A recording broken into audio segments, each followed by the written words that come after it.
Itu Pak, banyak saksinya juga yang dengar teriak-teriak malam, siang sampai malam, dari siang sampai malam.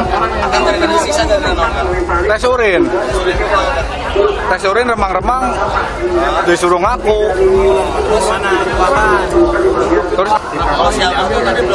di sini sama. Kamar, Itu kamar yang ada. Ujuk-ujuk langsung tes urin langsung disiksa gitu. ya.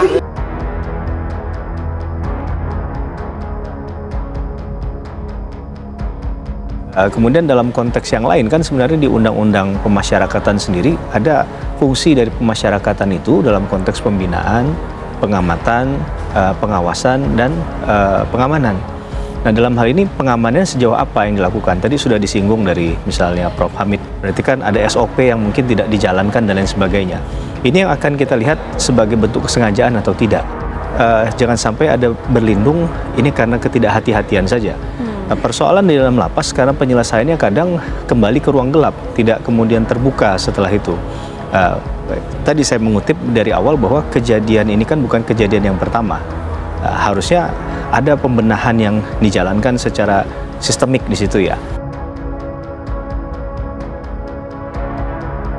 Rugi dong kalau orang korupsi kayak Dadan itu hanya dihukum potong tangan.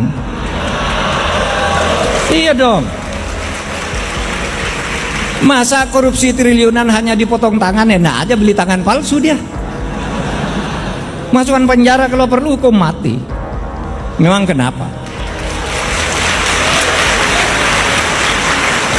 Oleh sebab itu salah itu yang mengatakan di televisi, pakai aja Pak hukum Islam, begitu korupsi potong tangannya, kecil banget.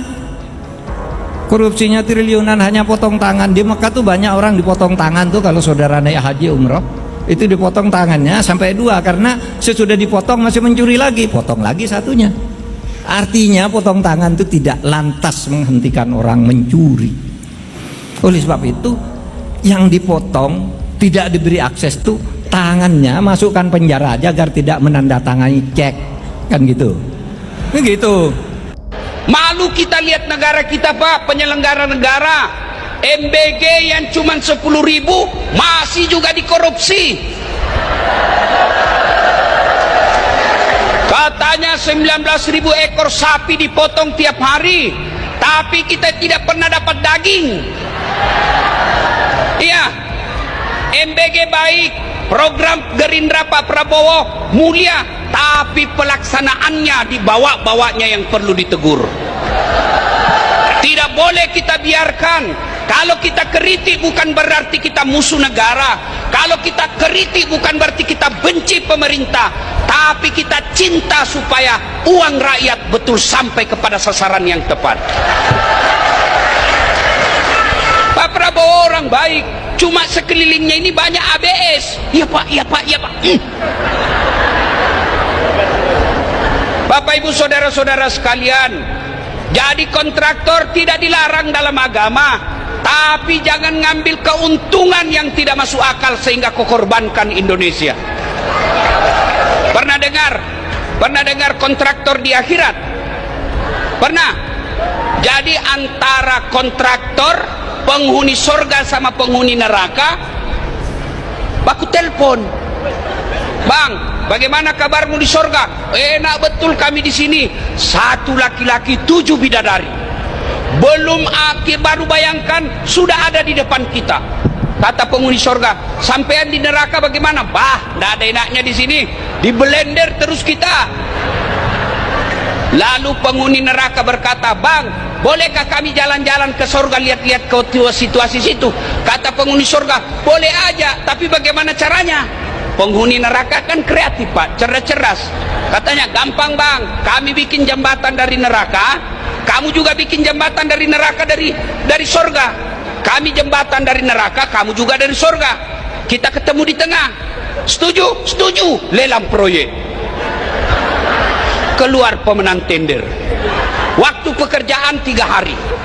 Hari pertama proyek jembatan dari neraka selesai 50%.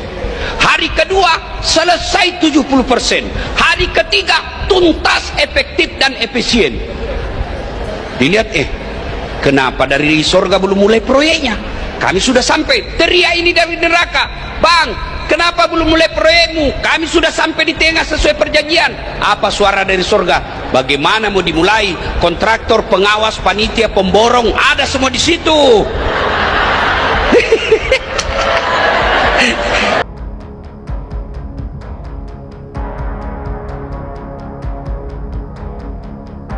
Penetapan Ketua Yayasan Indonesia Food Security Review, Glory Harimasihoming sebagai tersangka baru membuat jumlah tersangka dalam kasus dugaan korupsi tata kelola program makan bergizi gratis, MBG, periode 2025 hingga 2026 bertambah menjadi 6 orang.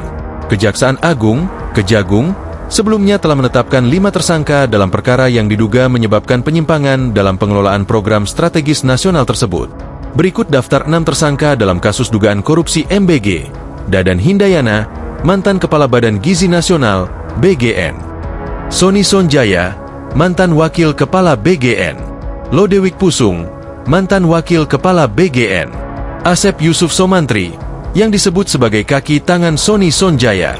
Andri Mulyono, Komisaris PT Yasa Arta Trimanunggal, YAT. Glory Harimasihoming, pihak swasta yang diduga terlibat dalam jual beli titik dapur SPPG. Dalam konstruksi perkara, Kejagung menjelaskan bahwa program MBG seharusnya dikelola oleh Yayasan Satuan Pelayanan Pemenuhan Gizi, SPPG, yang terafiliasi dengan sekolah penerima manfaat. Namun, dalam pelaksanaannya, banyak SPPG diduga ditunjuk karena memiliki afiliasi dengan petinggi BGN. Selain itu, sejumlah yayasan yang ditunjuk disebut tidak memenuhi syarat untuk menjadi mitra SPPG. Penyidik juga menemukan dugaan praktik markup dalam pengadaan barang penunjang program MBG yang menyebabkan kerugian dan tidak mendukung operasional pelaksanaan program. Barang-barang yang diduga mengalami penggelembungan harga antara lain pengadaan 21.801 unit motor listrik senilai 1,03 triliun rupiah, 32.000 pasang sepatu, 31.994 unit tablet, serta 5.400 unit televisi berukuran 75 inci. Kejagung masih terus mendalami perkara tersebut, termasuk kemungkinan adanya tersangka baru dan penelusuran aliran dana yang terkait dengan dugaan korupsi dalam tata kelola program makan bergizi gratis. Kejaksaan Agung, Kejagung, menyita 1 unit mobil Toyota Alphard milik tersangka Asep Yusuf Somantri, AYS, dalam penyidikan kasus dugaan korupsi tata kelola program makan bergizi gratis, MBG, periode 2025 hingga 2026. AYS diketahui merupakan orang kepercayaan mantan Wakil Kepala Badan Gizi Nasional, BGN, Sony Sonjaya, yang juga telah ditetapkan sebagai tersangka dalam perkara tersebut. Jadi, itu mobil itu dari salah satu tersangka yang sudah kita tahan pada saat itu, yaitu saudara AYS-ya, kata Direktur Penyidikan Jaksa Agung Muda Tindak Pidana Khusus, Jampitsus, Syarif Sulaiman Nahdi, dalam konferensi pers di Gedung Bundar Kejagung, Jakarta, Kamis, 18 Juni 2026, malam. Syarif mengungkapkan, kendaraan tersebut baru disita pada hari ini setelah 1 minggu AYS ditetapkan tersangka. Itu adalah yang kita tahan sekitar 1 minggu yang lalu. Itu baru kami dapat mobilnya pada hari ini, salah satu hartanya kita sita, ujar dia. Syarif mengatakan, penyidik masih terus menelusuri dan mengidentifikasi aset-aset milik para tersangka yang diduga berasal dari hasil korupsi program MBG. Menurut dia, proses pelacakan aset tidak hanya menyasar barang bergerak, tetapi juga kemungkinan aset lain yang terkait dengan aliran dana dalam perkara tersebut. Termasuk diantaranya uang tunai yang diduga diserahkan kepada mantan Kepala BGN Dadan Hindayana oleh Ketua Yayasan Indonesia Food Security Review, Glory Harimasihoming, GHS, yang disebut berasal dari praktik jual beli titik Satuan Pelayanan dan Pemenuhan Gizi, SPPG. Masih proses. Untuk penyitaan aset-aset masih proses, ujar Syarif. Sebelumnya, Kejagung telah menetapkan 6 orang tersangka dalam kasus dugaan korupsi tata kelola program MBG periode 2025 hingga 2026. Mereka adalah mantan Kepala BGN Dadan Hindayana, mantan Wakil Kepala BGN Sony Sonjaya dan Lodewijk Pusung, Asep Yusuf Somantri, Komisaris PT YAT Andri Mulyono, serta Ketua Yayasan Indonesia Food Security Review Glory Harimasihoming. Dalam konstruksi perkara, Kejagung mengungkapkan bahwa program MBG semestinya dikelola oleh Yayasan SPPG yang terafiliasi dengan sekolah penerima manfaat. Namun, dalam pelaksanaannya, sejumlah SPPG diduga ditunjuk karena memiliki kedekatan atau afiliasi dengan petinggi BGN. Selain itu, sejumlah yayasan yang menjadi mitra disebut tidak memenuhi persyaratan yang ditetapkan. Penyidik juga menemukan dugaan markup dalam pengadaan berbagai barang untuk mendukung program MBG. Barang-barang tersebut antara lain 21.801 unit motor listrik senilai 1,03 triliun rupiah, 32.000 pasang sepatu, 31.994 unit tablet, serta 5.400 unit televisi berukuran 75 inci.